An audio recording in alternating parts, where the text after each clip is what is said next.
Hola amigos, ¿qué tal?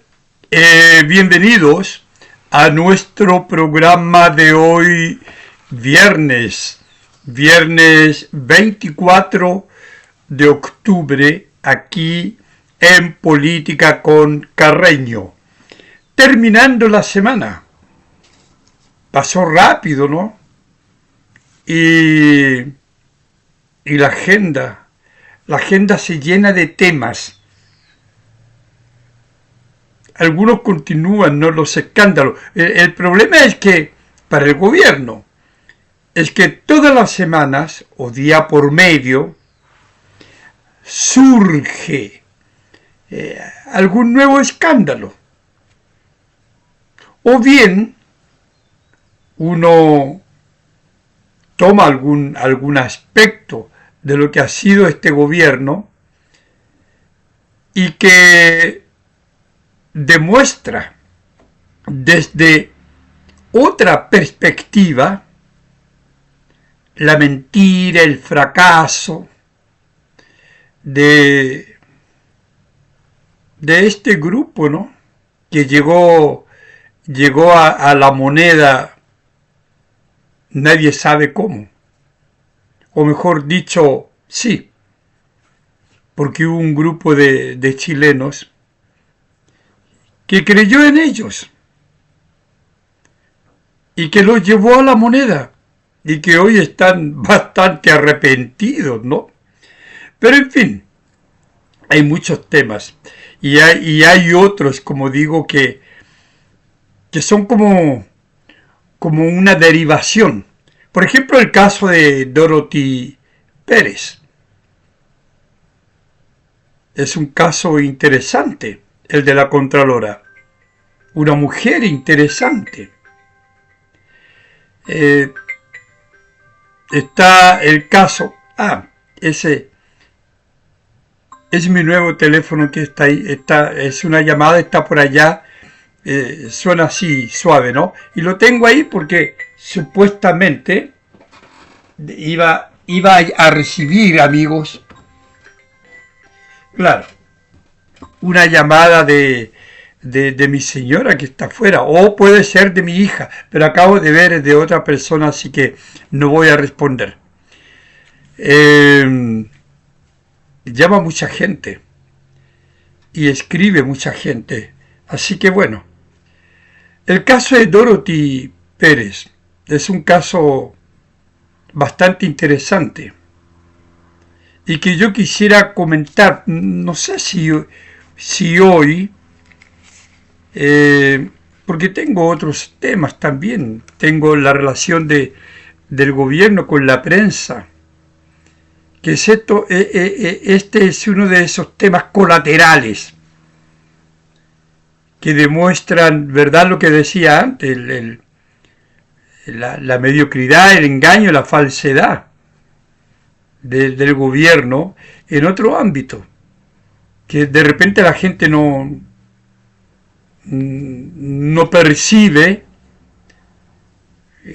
porque no es el tema Cordero, tema Vallejo, aunque este tiene que ver con Vallejo, no es el tema escándalo Simse, escándalo robo de la luz, escándalo convenio. Claro, entonces la gente se queda pegado en esos temas.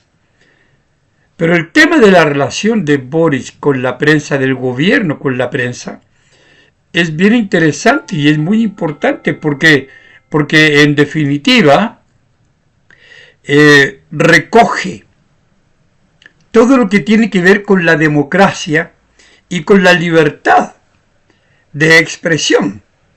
Tiene que ver con la importancia de la prensa en un Estado libre. Tiene que ver con la importancia de la prensa en un régimen democrático, como garante de la democracia. Así que no es un tema menor, pero tiene muchas aristas y tal vez por eso la gente no lo comprende o no lo percibe como sí percibe cuando aparece el escándalo de listas de espera, de computadores perdidos, de cajas de seguridad robadas, de plata que desaparecen a través de convenios, del fracaso en el manejo del incendio, del mega incendio en Valparaíso. En fin, pero la prensa pasa desapercibida y es tan importante. Y ese es un tema que yo quisiera tocar hoy también. Bueno, vamos a ver si con esos dos, hay otros más, pero vamos a ver si hablamos de esos dos temas. Vayamos con Dorothy Pérez. A mí me ha llamado la atención lo siguiente, no sé si a ustedes les ha producido algo semejante. En la ENADE, ya hace 10 días,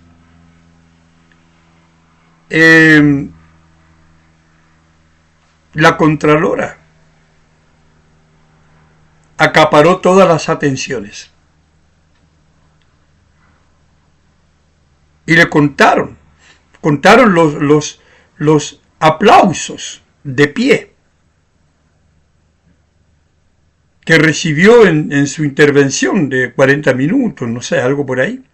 14 aplausos, mega aplausos. La asamblea loca, de hecho los candidatos, ustedes saben, presidenciales, querían hablar con ella. Evelyn Matei llegó tempranito para reunirse con ella, pero ella no se reunió con ninguno. Y cuando terminó, porque hubo una avalancha de periodistas, de gente, cuando terminó, tuvo que salir como una rock star por la cocina, ¿verdad? Subirse a su auto y chao, porque tenía otro encuentro, un almuerzo. Y fue seguida por un auto policial, un auto de carabineros, porque Dorothy Pérez a esta altura es un personaje, ¿verdad?, que de resguardo. Pues puede recibir un atentado, ser secuestrada, en fin. Entonces tiene una policía ahí. Pero lo que llama la atención es que la gente aplaudía y todo el mundo está loco con ella y por ella, por su sentido del deber, por su transparencia, por ser tan buena funcionaria pública. Y eso es lo que a mí me llama la atención. No que sea buena funcionaria pública, sino que la ENADE y la sociedad la aplaude como un ave rara. Porque como este gobierno, esencialmente este gobierno, institucionalizó la corrupción, la falta de transparencia, no solamente en la moneda, sino en todos los organismos públicos, en todos los organismos de su dependencia, resulta que un personaje como Dorothy Pérez, que cumple con su deber, es aplaudida, es elogiada. Entonces, lo que debiera ser normal, y nadie debiera recibir aplausos por ser normal en su trabajo, por ser transparente, por ser honesto, por ser disciplinado, por ser dedicado, por ser un buen funcionario público en este nivel. Recibe aplausos, elogios,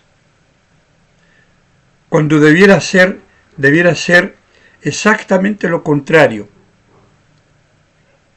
Debiera estar institucionalizada la transparencia y honestidad, dedicación del funcionario público.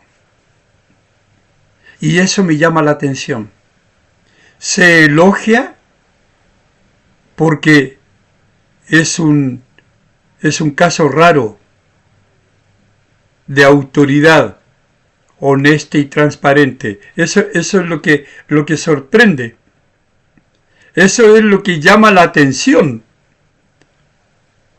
Y uno se pregunta, ¿no podríamos tener un ministerio honesto y transparente?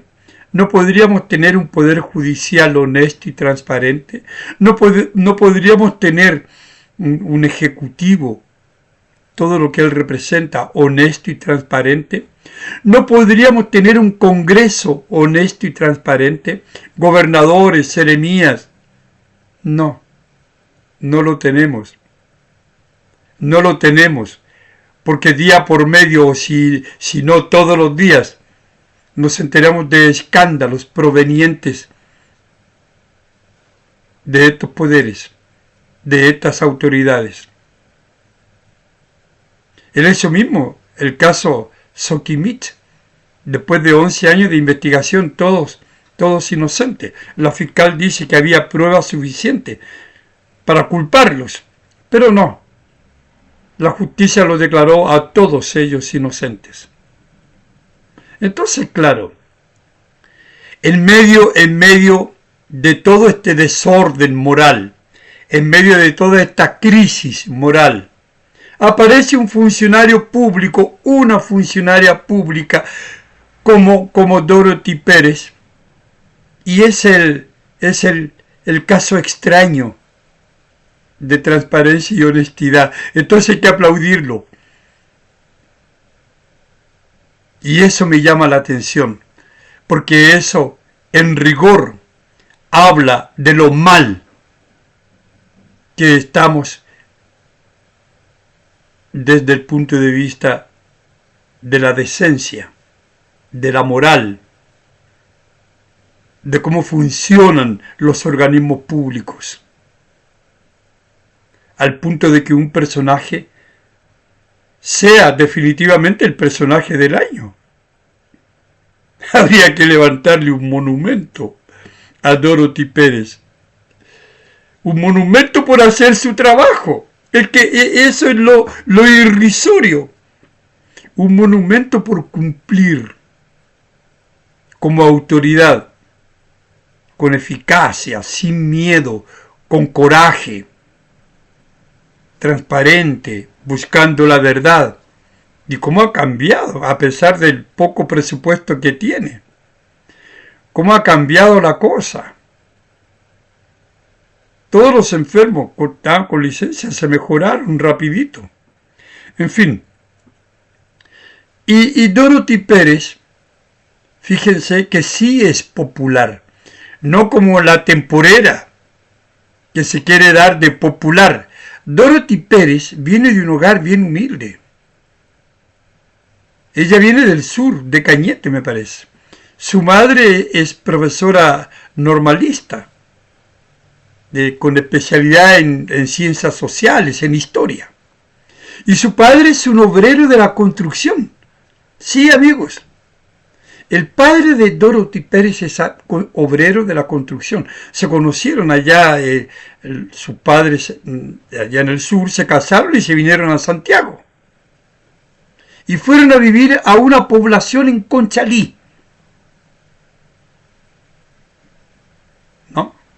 Fueron a vivir allá.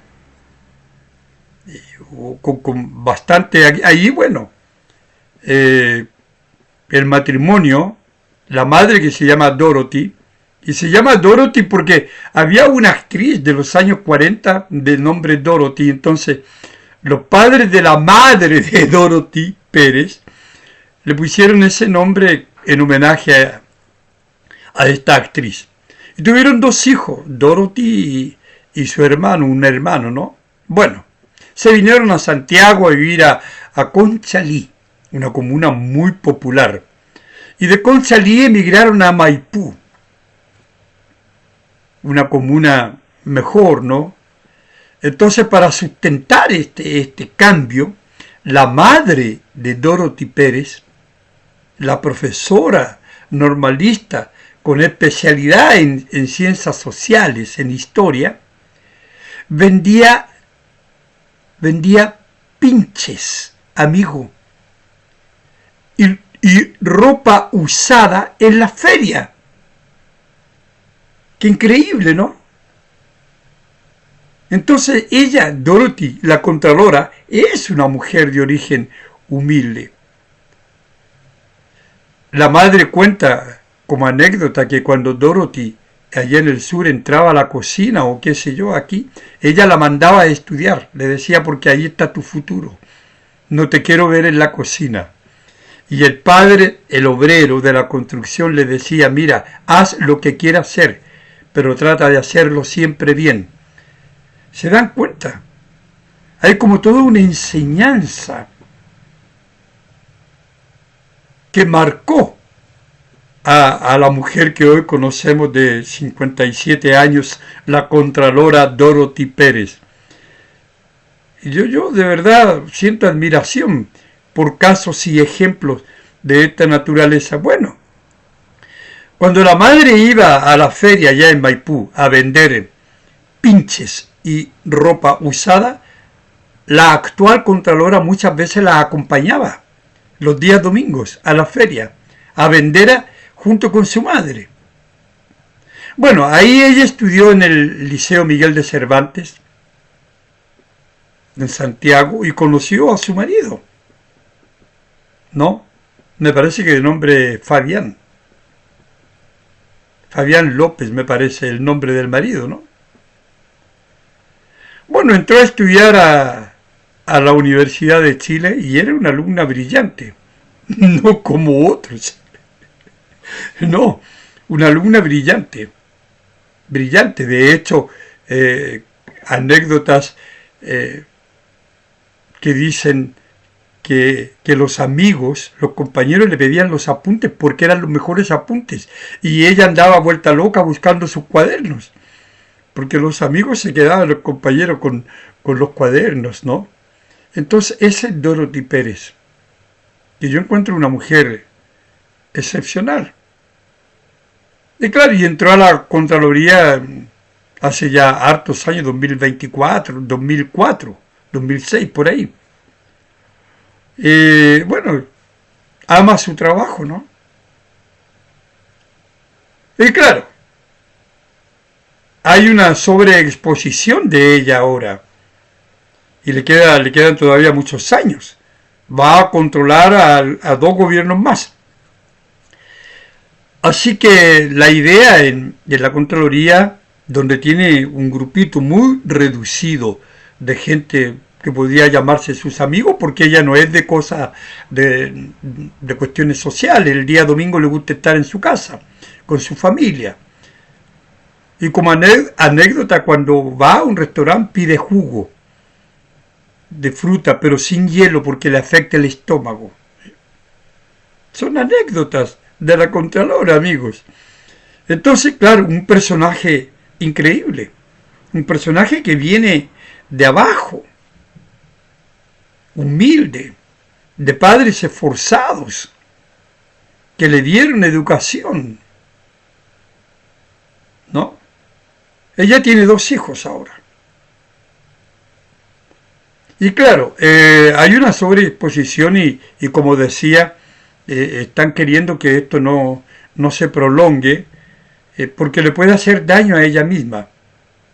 De eso ya le han preguntado si le gustaría ser presidenta, candidata. Ella no responde. Pero es probable que cercano al fin de su periodo sí lo sea. ¿Y por qué no? Porque si hoy, como Contralora, se muestra un personaje tan auténtico, tan idóneo, tan potente desde el punto de vista de sus capacidades, pero sobre todo desde el punto de vista de su decencia como autoridad, de su moral como autoridad, sin duda que podría ser una excelente presidenta de Chile. ¿Por qué no? Entonces, claro, tenemos Dorothy Pérez para rato. Ojalá que con el nuevo gobierno esta imagen de la autoridad pública tan decaída, tan allá en el suelo, en el barro, en el pantano, comience a recuperarse, porque un país progresa cuando moralmente es potente, es fuerte. Cuando sus autoridades, que son las encargadas de dirigir el país, son moralmente fuertes, competentes, son decentes. Y es decencia lo que le falta a la autoridad chilena. Eso es, las autoridades nuestras carecen de decencia, son indecentes. Y por eso es que Dorothy Pérez ha sido tan aplaudida y tan reconocida. Yo creo que es el personaje del año. Bien por ella, mis felicitaciones aquí desde Política con Carreño a esta funcionaria ejemplar. Bien por ella. Bueno, tenemos acá, sigue el escándalo del CINCE, pero vamos a esperar qué pasa, ¿no? Así que yo lo voy a dejar de lado eso y voy a irme con el tema gobierno-prensa. Fíjense que este tema no hay que mirarlo así como que a huevo. No, es un tema importante. Todos los gobiernos del mundo, todos los gobiernos democráticos, por supuesto, se han preocupado de mantener con la prensa un diálogo abierto, espontáneo, permanente, un diálogo continuo, porque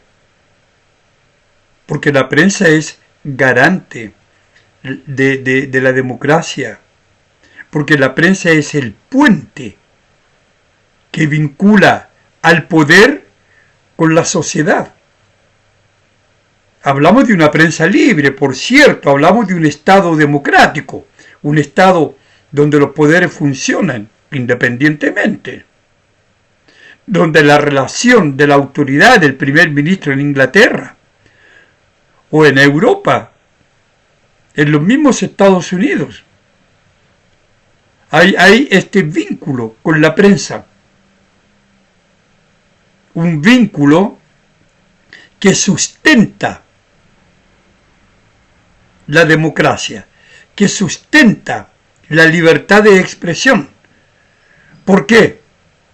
Porque esta relación gobierno-prensa debe basarse en dos pilares fundamentales. La transparencia del gobierno a la hora de comunicar y la transversalidad de la prensa. ¿Qué entiendo por transversalidad? Que no quede fuera nadie, ningún medio, independiente del color político, independiente del editorial, independiente de que el medio sea o no favorable al gobierno. Por eso el primer pilar es la transparencia del gobierno, su interés por comunicarse con los medios, los cuales no deben por ningún motivo ser vetados. Eso es fundamental. Esa relación con la prensa, el gobierno cualquiera sea, debe mantenerla siempre pura y transparente. Pero ¿qué ha pasado aquí en Chile? El gobierno ha hablado de la prensa. Sí, yo por ahí tengo lo que dijeron cuando asumen. Fíjense, cuando asumen el poder en marzo de 2022, Gabriel Boric dijo que un gobierno democrático, esto fue su primer discurso, ¿no? Está en su primer discurso. Un gobierno democrático debe aceptar evitar el escrutinio permanente y rendir cuentas sin temor a la crítica. Y luego, la libertad de expresión no se agradece, se garantiza. Palabras de Gabriel Boric en su primer discurso, 2022, cuando asume la presidencia. Su concepto respecto de la relación que tendría su gobierno con la prensa. Interesante, ¿no? Pero bueno, nada de esto ha ocurrido, porque esta relación no ha sido más que otro montaje. Pero Vallejo, también el año 2022, ¿no? En marzo, claro, el momento de la Asunción. Dice que el Ejecutivo tenía el deber, tenía la obligación de fortalecer el diálogo con los medios y contestar todo lo que atañe a los principios básicos de la democracia. Es curioso, como yo digo, ¿no? Es curioso, porque estas son las declaraciones de las autoridades chilenas, cuando asumen, cuando llegan a la moneda. Pero aquí no ha pasado nada de esto. Aquí lo que ha habido es otro montaje, otra puesta en escena de una realidad que no se condice con la realidad, o sea, una realidad inventada, como tantas otras. Una puesta en escena de un gobierno que se acostumbró, o que mejor dicho, llegó con el engaño, con la mentira, y se instaló con la corrupción. Entonces, claro, estos presupuestos tan importantes para la mantención del diálogo democrático y para la preservación de la democracia, de la institucionalidad, no se ha cumplido. No se ha cumplido. Como decía, se supone que los palacios, ¿no? Los palacios presidenciales, el Congreso, los poderes del Estado, tienen un diálogo abierto con la prensa. Esa es como la conditio sine qua non del buen funcionamiento de la democracia, de la transparencia, que el gobierno entregue, como dice Vallejo en su intervención de marzo de 2022, entregue sin ataduras de ningún tipo los informes necesarios, que dé cuenta de qué está haciendo el gobierno. ¿Pero qué ha pasado? ¿Qué ha pasado aquí? Aquí ha ocurrido que, en primer lugar, las preguntas son intervenidas. Hay un filtro. Y también se han vetado medios, ¿no?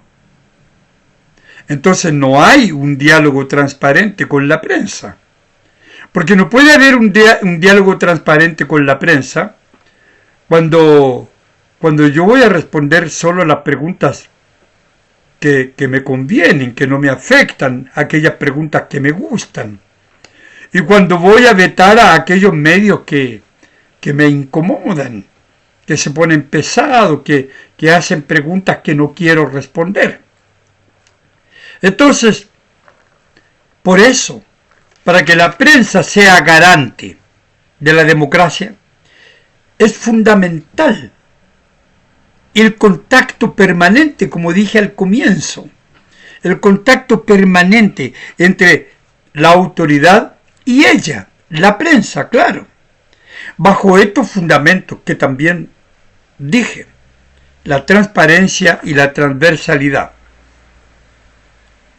Ahora, la relación de Boris con la prensa no ha sido ni lo uno ni lo otro.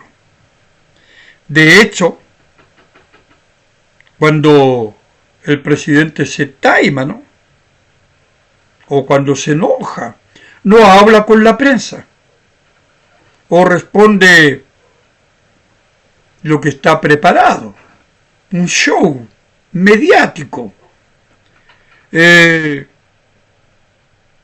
creando un ambiente de falsa transparencia, claro, porque, bueno, cuando se niega a responder preguntas que le incomodan, evidentemente que la transparencia pierde su sentido y deja de ser transparente.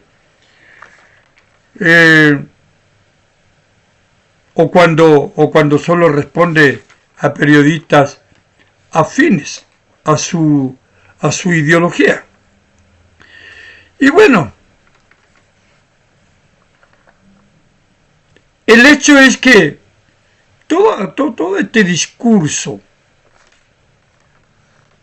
de marzo de 2022, tanto de Boris como de Vallejo, se fue diluyendo, si es que alguna vez fue. Porque la verdad es que si yo pongo trabas a la prensa, si yo elijo las preguntas, si yo llego a un acuerdo con la prensa para que me pregunte solo lo que yo quiera, entonces la libertad de expresión deja de funcionar, deja de ser. Entonces el concepto de democracia deja de ser. Entonces esta relación de transparencia, de transversalidad con la prensa garante de la democracia deja de ser. Sin duda. Bueno,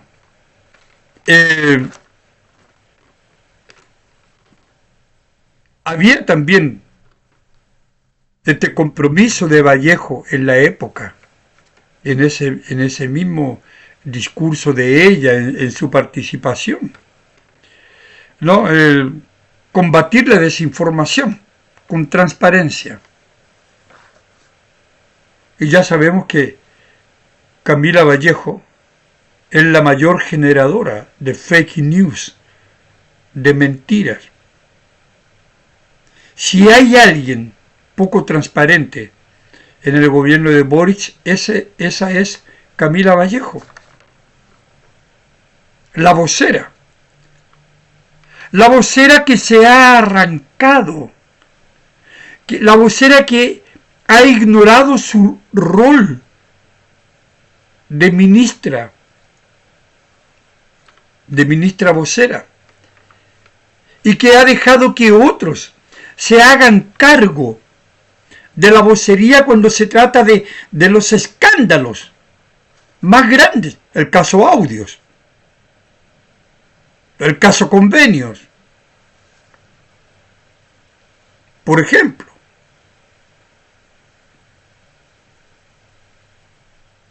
Y tantos otros, ¿no?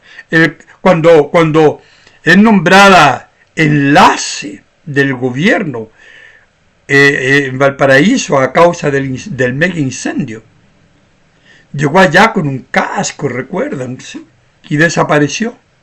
Luego de un fracaso rotundo donde fue cuestionada por los alcaldes de la región. Desapareció. Camila Vallejo es la negación de la vocería. ¿Y quién ha asumido? Cordero. Cordero, que no tiene nada que ver. Cordero ha asumido en todos estos escándalos. No ha sido Camila Vallejo. Cordero tuvo que salir a dar la cara en el caso Audios, ¿no? Y en todos los escándalos mayúsculos, en el caso Convenios,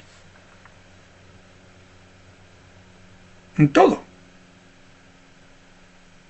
No ha sido Vallejo. Y bueno, indultos. Estoy pensando en otro caso, en los indultos. Estos indultos presidenciales que provocaron tanto malestar en la sociedad. No fue Camila Vallejo. Entonces ustedes ven que la relación de la autoridad con la prensa ha sido lo menos clara posible, lo menos transparente posible. Ahora, como si esto no bastase, el presidente Boric estuvo mucho tiempo sin responder a la prensa. ¿No? Mucho tiempo. Exactamente 70 días. Desde el 18 de octubre al 26 de diciembre de 2024. Eso que se produce luego de su discurso largo de 45 minutos o más, a propósito del caso Monsalve, donde basurió a su asesora comunicacional. ¿Ustedes recuerdan? Bueno, nunca más respondió preguntas de la prensa. Se taimó, se enojó. Y peor, no dio entrevistas. Durante 6 meses no dio entrevistas. Entonces, un presidente ausente, un gobierno ausente, cuando debiera haber una comunicación permanente entre la autoridad, entre el gobierno y la prensa, para que la sociedad se entere, esté comunicada efectivamente. Entonces, claro, desde el 22 de agosto de 2024 al 11 de marzo de 2025, 6 meses el presidente no dio entrevista. Y recordemos los distintos episodios en que ha basureado a periodistas, en que se ha burlado de periodistas, en que los deja hablando, solo, le da la espalda y se va, igual que Vallejo. Entonces, claro, amigos, ustedes ven que el tema autoridad-prensa, esta relación, no es un tema cualquiera. No es un tema pequeño, es un tema importante. Porque las democracias funcionan mejor cuando la autoridad es cuestionada. Cuestionar a la autoridad no es amenazar a la autoridad. De ninguna manera. Y en otras partes del mundo la autoridad entiende el deber de la prensa. Y no veta a nadie, ni tampoco se enoja con nadie. La prensa no está para adorar la píldora de la autoridad, como lo hacen muchos periodistas acá. Nosotros sabemos quiénes son. La prensa está para inquietar a la autoridad, para vigilarla, para cuestionarla, para hacerle aquellas preguntas que le incomoden. De eso se trata la transparencia y de eso se trata la relación entre la autoridad y la prensa libre. En eso consiste, amigos, la democracia. En eso consiste la libertad de expresión. Entonces, bueno, Todos estos principios democráticos declarados con tanta efusión en marzo de 2022, cuando asumen tanto Boris como Vallejo, son letra muerta. Son letra muerta y es lo que vivimos. Es lo que vivimos. ¿Por qué? Porque el gobierno vive culpando precisamente a la prensa de desinformación. La vive culpando de inventar historias, de levantarle falsas calumnias, de instalar en la sociedad rumores, fake news. Es decir, el gobierno de Gabriel Boric no solamente ha sido un fracaso en términos de educación, el último escándalo, CIMSE, no solamente ha sido un fracaso en términos de salud, como veíamos el otro día, en economía, en el progreso del país, de seguridad ni hablar. No solamente ha sido un fracaso en sus relaciones internacionales, también ha sido un fracaso en su relación con la prensa. No ha cumplido sus promesas, su discurso. No, para nada. Voy solo a repetir lo que él dijo, ¿no? Debe aceptar un gobierno democrático, debe aceptar el escrutinio permanente de la prensa, claro, y rendir cuentas sin temor a la crítica. Y luego, ¿no? La libertad de expresión no se agradece, se garantiza. Palabras de Gabriel Boric en marzo de 2022. Y Vallejo, el Ejecutivo tiene la obligación, tiene el deber de fortalecer el diálogo con los medios y contestar todo lo que atañe a los principios básicos de la democracia. ¿Cuánta falsedad en todo esto? ¿Cuánto discurso vacío en todo esto? ¿Cuánto montaje de este show mediático de Gabriel Boric y compañía? Bueno, amigos, que tengan un buen fin de semana. Cuídense, el tiempo está un poquito inestable. Y nos vemos, si Dios quiere, el lunes aquí en Política con Carreño. Gracias por sus comentarios, por sus mensajes, por su apoyo. Chao, amigos.